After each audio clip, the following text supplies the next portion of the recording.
So, ladies and gentlemen, and already I'm have a pleasure to invite to the stage the moderator of this panel discussion. Please welcome Oleksandr Kamyshin, advisor for strategic affairs to the President of Ukraine.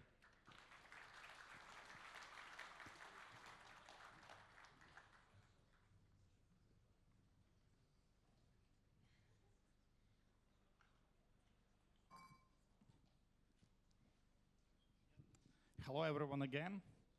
Would be happy to speak at the panel today with our distinguished guests, my colleagues as well. So the first one would be Yuliya Svyrydenko, the first Vice Prime Minister, Minister of Economy of Ukraine, because defense industry is also the locomotive for economic recovery.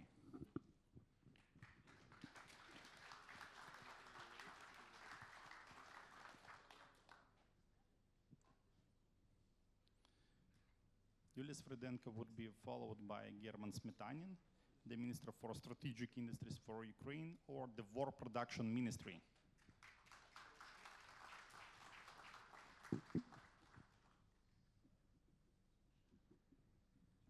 And Rustem Umerov, the Minister of Defense of Ukraine, joins us in a minute.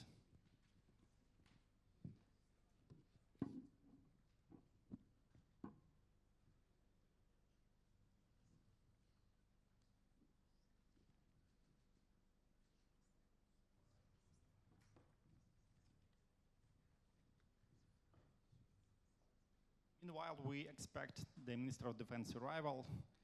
Raise your hands who's here the second time, please. So roughly 1/4. And raise your hand who is the first time in Ukraine at all. Okay, we'll work on that. And raise your hands who arrived by the railways. It's good. The trip was good, it was proper, on time. Happy that you are quite happy with the trip. Meanwhile, we will start the discussion with the question to Yuliya Anatolyevna, and I will switch to Ukrainian. So please take your translation systems on.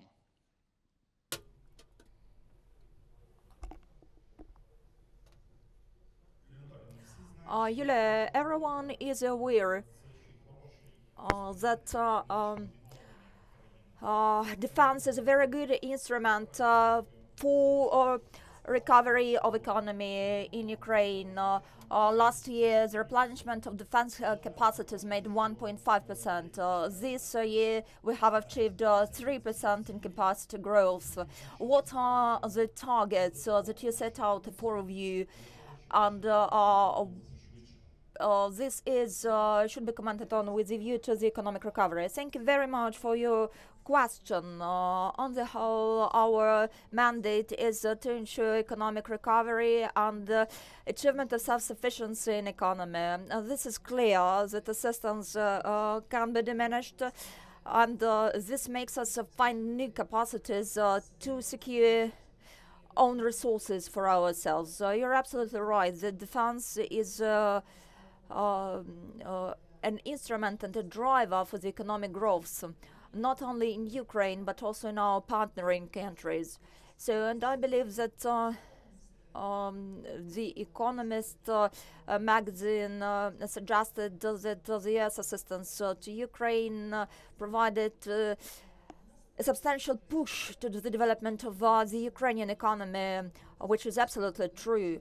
And while analyzing the current economic dynamics, the pace is really huge, and this impacts GDP substantially.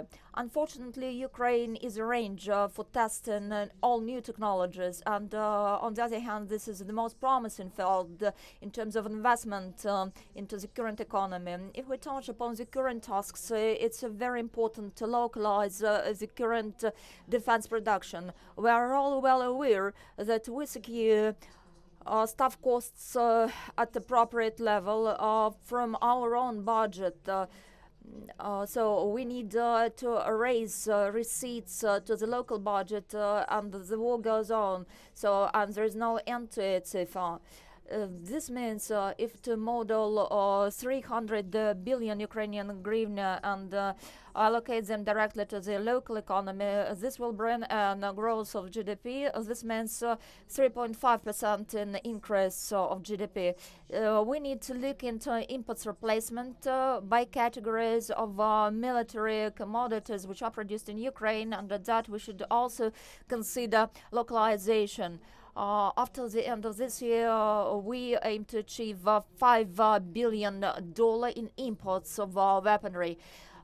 This is not to include the international technical assistance,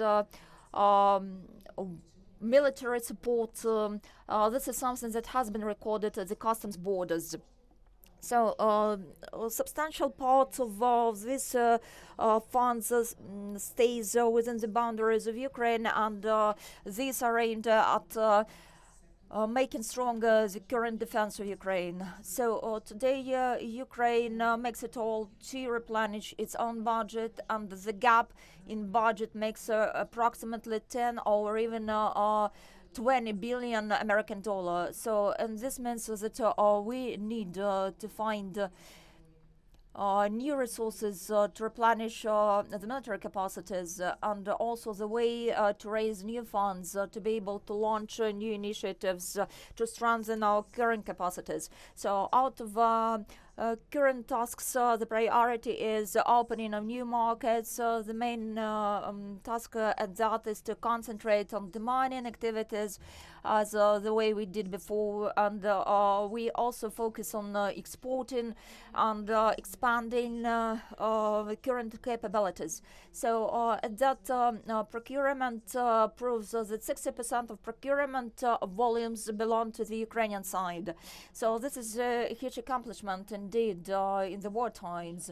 So and unfortunately, Ukraine remains as a range for testing new weapons for everyone, but we do understand that after the completion of the war, we will have a strong exporting capacity in terms of weaponry, and the current state of things helps us see deeper our military and defense capacities and multifold that we should call at investing into Ukrainian industrial complex through loans and other stimulation mechanisms. Thank you for your input. Is my understanding right that at the level of economic policy, it's true that when we have some possibility to manufacture it in Ukraine, we should move further on within the domestic production? So when something is produced in Ukraine, we have a label made in Ukraine. Everything that can be made in Ukraine should be made in Ukraine. Weaponry is our priority, and this is the issue that we work on today. Thank you. The next issue is to Herman Smetanin. When we started the week altogether last spring, when Mr. Kamyshin was on the team of the ministry and Herman was in another team,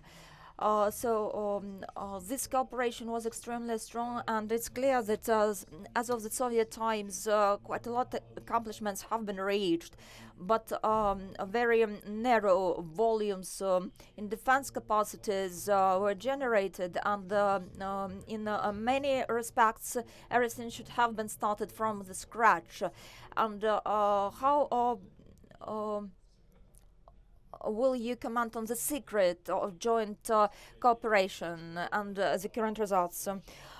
Speaking about the defense growth, the tendencies prove that the rise in capacities has achieved 3%, and the national economy today grew by $3 billion, and we have a plan in our budget to achieve $20 billion. The current budget of Ukraine cannot cover expenditures in full, and the first thing that we have accomplishment is better cooperation between the Ministry of Defense and provision of new contracts Then last year, it's also noteworthy to mention that Ukraine provided possibility to our soldiers to work at enterprises and also deepen R&D section and increase industrial capacities. And thanks to the ministry, I should say that we enabled financing the current capacities and their replenishment. So this year there is some underperformance in loading our plants, and as an example, I would like to state that the monthly output for artillery makes even higher output than before. Ukroboronprom has become 49 among the leaders in defense sector all across the world, and this year we are very grateful to our partners since thanks to you all we are quite successful in drawing up contracts with multiple partners. The soldiers have assembled new technologies. 750 million American dollar were raised for the needs of defense, and our mandate is to maximum raise investment for key capacities. And to replenish budget receipts, we need to look into opportunities of more investment and better loading of current plants. So I didn't hear your comments on the secret. Probably there is no secret behind the current works, or probably it's only the time that will show what the secret of your success is. Yuliya, the question is to you. Probably after the end of the war, we will have some strong positions, and we will be able to earn on exporting the best warfare models, which appear to be closed for the global south, for instance, and what we managed to modernize, transform our Soviet systems, which were manufactured at that time, and NATO pattern equipment that will equip us with modern models and will help us occupy significantly better position in the world and our new role in the global markets. The thing is, we have a very good understanding of the future trends, and probably I will be very brave saying that Ukraine will be one of the best weaponized armies in the world, since we will be proud of the new weaponry models that has been tested in the Ukrainian lands, and probably from the current market positions, we probably occupy one of the leading places in demining all across the world, and where it goes about the military demining, where we started our work in this field, there was an understanding there was no car for humanitarian demining. So today we have tons of the Ukrainian producers, and we have robotized platforms which can be used for the humanitarian needs and military goals as well. So this is something that can be observed from the point of humanitarian demining. So I'm not a military minister, so this means that I cannot comment on the military developments. From the point of economic recovery, we have launched procurement of demining equipment under the Prozorye terms. That's the platform where operators compete for the best price, and that's where we do not involve the Ministry of Home Affairs, the Ministry of Defense, and this gives us a possibility to work in the zone 20 kilometers from the delineation line and the front line as well. And we see that this is a new approach, and we understand that this is an expertise which we are going to export globally even after the war is over. Now, after Rustem Umerov, at our panel, we are going to have Dmytro Klimenkov, He's responsible for military procurement. Mr. Umero had an emergency. He had to go somewhere else all of a sudden, and it's a war, and the Minister of Defense sometimes have a sudden change of circumstances. Now, the question to you is that when the war began, we used those weapons that we had, Bayraktars and Javelin, and those showed themselves very well. But the second year, we started to talk more and more about our own manufacturing. And it was at this time, the question is how procurement changed of the Ministry of Defense, and what is our position in this sense? Thank you very much for your question. I want to indeed confirm that our minister had an emergency task and he could not join us. Now, a year ago when I joined the team, as far as I remember, we met with you in Ukroboron Defense Prom, and we talked about the plan of development of our capacity, not just capacities, but investments as well. As our Minister of Defense, we started the reform of procurement. In procurement, we passed all functions to two specialized agencies. One agency is procuring everything which is necessary for the year, and another agency is taking care of weapons. And Minister of Defense is only engaged in politics, policy, and control. Just as Yuliya said today, our rear procurement, almost 100%, we procure from local producers, and we stick to this plan, and we are going to develop this area even further. As for procurement of military equipment, the situation was a little bit more complicated because indeed we receive lots of things from our partners.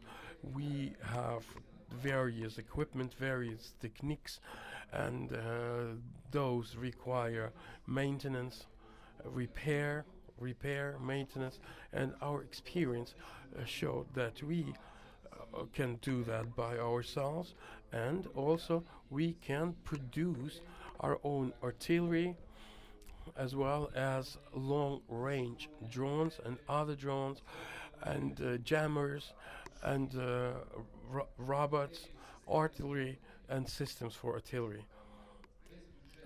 The whole budget, the budget that we have, we planned this budget with our headquarters and prioritized investments of our defense sector.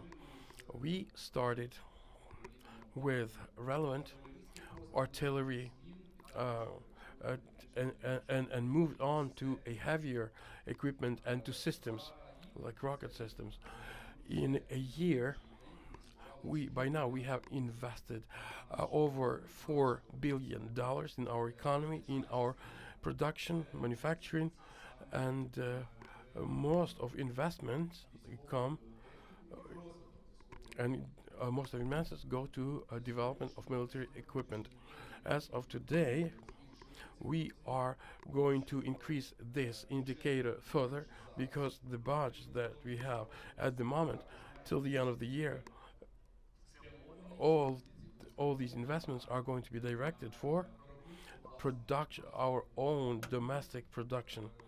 And this is why we invite our foreign partners, we invite foreign businesses to join all our projects. Just as we talked about it already, we have a model, and it's a working model. We call it Danish model. This model proved to be very effective. We have quite many investments. We register profits. And we freeze assets of our enemy, and we use those assets for our production. So the process has begun.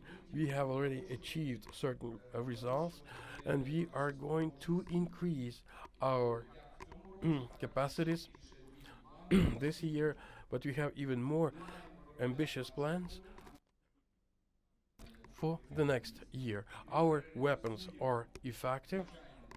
We, of course, have our priorities, those things that work the best, and we improve those things that we have to improve, the things that come from Soviet Union, those things that can be modernized and improved. I invite everyone to join our work. We are open for collaboration. Ministry of Economy, Ministry of Strategic Industries, Defense Ministry. And if you have any questions about how these models work, please talk to us, address those questions to us. It's not just about development of new technologies. It's also about preservation, most importantly, preservation of lives, human lives. Okay, in this case, I am going to have one question for you all here. In Ukraine, we have over 500 companies that produce, maintain, repair something that has to do with defense sector, and just 100 of those companies are state companies. The question is, what production is better, private or state? Private. It's if in one word, private. I indeed believe that this reflects. It is reflected in all our policies, and we believe that the role of the government should be decreased, because the state is an effective manager, and you may see that by the number of enterprises that been privatized. We initiate cooperative management, and we see quick results, prompt results in the private sector. And I think that you will all agree with me. At the time when the market was deregulated, and when we all of a sudden had plenty of private producers, we saw how effective, what a rapid growth took place. And our next step is very brave. We had many discussions, internal discussions in our government. It's about explosive substances. And we took this very brave step towards deregulation because we believe that the private sector can provide our army with necessary weapons and resources. And our further steps are going to be made in this very direction. So, of course, state production exists and it's going to continue its existence, but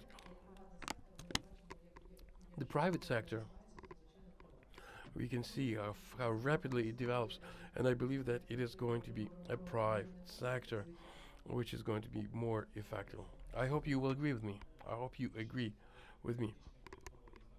All critical technologies are under management of state enterprises. As for the technologies that have to be developed for a number of years, in my opinion, of course, it's the combined production is fine, cooperation between private and governmental. We also have to increase civil technologies at private enterprises, but from the point of view of critical technologies, they have to be in possession of our government. As for production, it has to be a joint effort. Maybe increase of private sector, of a share of a private sector, because private sector is more flexible and can work a lot more rapidly. Civil technology, we're talking here about civil technologies, about various opportunities for investments, and because when we talk about government, all the processes are regulated, and that hinders development and production. So it's I believe that it should be a joint collaboration of state and private sector, and increase of the private share. I am not going to share your comments with Ukrainian railroad company, state railroad company. Our approach is, like you said, as Herman said, they're critical enterprises, and the critical enterprises are under management of the government. That's clear. But those markets which are growing so rapidly, and we see that private sector is so very effective and fast in production. So I believe here our task is to support private sector. I think you will talk more about this because we are going to have a separate program. We're going to talk about credit support, loan support, and how we can support private sector. We will talk about grant support and other types of support. And we strongly believe that if a private sector is doing well, there's no need to prevent that. We don't plan to sell or share state enterprises, and the development of a private sector is a very good tendency. I have a question to all of our participants. We have over 150 companies from various parts of the world, and all those companies are looking forward to collaborating with Ukraine. And what do you think you are going to make a special offer to our foreign partners, to our partners from a defense sector, and what that offer is going to be like? Thank you. Our special proposal is as follows. There should be some clear model and clear rules of game which we are governed by. These are the rules for our industry, business, that is also private business, and the governmental-owned enterprises. This means that I would like to assert that Yuliya is absolutely right, that the private sector wins, and the state-owned enterprises that do not underplay, they survive some transformations which are on the way, and the transformations are far not the past yet. So as a customer, we contract our investments on the future contracts. Our task is to invest money at the maximum volumes, at maximum pace, and into maximum capacities. We diversify. We do not produce, but we rather purchase from our partners abroad the equipment in need, and the focus is to develop a clear approach where there are industries staying separately from the Ukrainian enterprises, but rather focus on joint ventures, which work under the Ukrainian guarantees and taking into considerations budget allocations which are directed from the state budget with the involvement of foreign partners. This is continuous work which we launched and which we would like to proceed with, not for 1-2 years ahead of us, but let's say for 10 years and more. This means that our vision is to secure return on investment in upcoming 10 years or in upcoming even 5 years, so that we will win when we invest. The task is very simple. We provide drawing up of contracts. We create create jobs in Ukraine. We invite business to be engaged. We would like that to underline the meaning of trainings, and we show how it works. So how compliance is organized is also another thing to consider, and this is normally based on the current Danish model that is also very popular in Ukraine. United 24 is a separate account to develop the Ukrainian industry. Yesterday, for instance, we received a new tranche from the Ukrainian partners, and this means that Ukraine today, as I can assess it so far, is a huge opportunity for everyone, not only for the soldiers of the global markets, but also for those in power all across the world and for investment circles as well. The Ukrainian experience is impossible to undervalue, since it is a direct access to lessons learned from the battlefield, and we can quickly respond and make decisions rather swiftly as well. This will help us implement new technologies, and this approach is quite clear as far as I can realize. So do you think that the biggest value for all our partners and following their expectations is that the Ministry of Defense focuses on standard technologies and armory that the armed forces of Ukraine uses? Huge stake of the weaponry that Ukraine deploys throughout the wartime has been modified. This changes occurred thanks to the feedback of our partners, which emerged in the Dansk partnership. With a view to what can be improved in these recognized models and systems which are broadly used and produced all across the world. The same is about the Ukrainian production complex. Nothing stands still. This means that we maintain a rather dynamic war. We have just crazy mathematics of war, and we need to respond dynamically. This means that this is a reverse process. On the one hand, we receive direct results that should be analyzed, and at that we need also directly to put it into practice here on the ground. Thank you. Herman, what is your proposal from the Ministry of Strategic Industries? It's very difficult to add to what Dmytro said. He covered nearly all the fields possible in our current spectrum of activities. For the companies which enter the Ukrainian market, receive direct feedback from the battlefield. That's true. They have possibility to improve following the fresh traces. Their equipment up to the expectations of the soldiers all around us, and this is normally in compliance with all the requirements and needs of these countries which they represent. So, but if to give some perspective vision of what I can suggest is improvement and integration with these systems which were in place to arm Ukraine before full-scale invasion of Russia.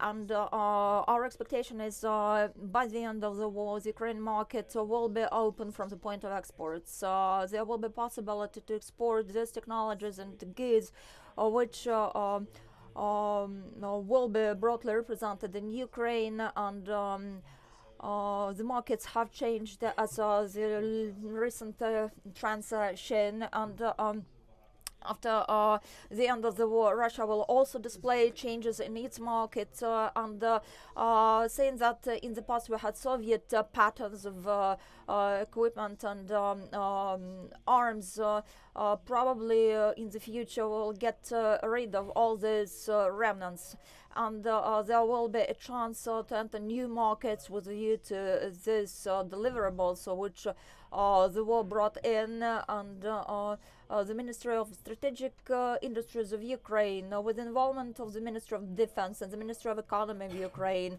jointly opened a new possibility for the state-owned enterprises and for the international partners which together with us have launched international initiatives and also just reserving those people which work at the defense enterprises. So this means that today we maintain programs for upgrade of the industrial capacities, and this year this is around 40 billion Ukrainian hryvnia as compensation to loans for private producers in terms of replenishing production volumes in Ukraine. And this means the defense in Ukraine today is one of the prospective areas in Ukraine, and by the end of the war, we expect that it will be even more promising from the point of involvement of international transactions. Thank you. Yuliya, your viewpoint. To be true, my colleagues mentioned all these instruments which are popular, contract joint ventures, and as Dmytro said, development of private sector are assets. And what is key for Ukraine from the point of global reputation is that Ukraine has really brave Ukrainian people. Among soldiers, you will find lots of engineers, military experts, soldiers, professional soldiers, which have a unique expertise and which demonstrate unique example of entrepreneurship and courage. And resilience as well to it. So I believe that you will agree with me that their expertise is probably the strongest advantage of Ukraine as a state today in the global landscape at large. So this means that for the further development of the defense industry, the state has all possible and required instruments for that. Thank you, dear colleagues, for an interesting discussion.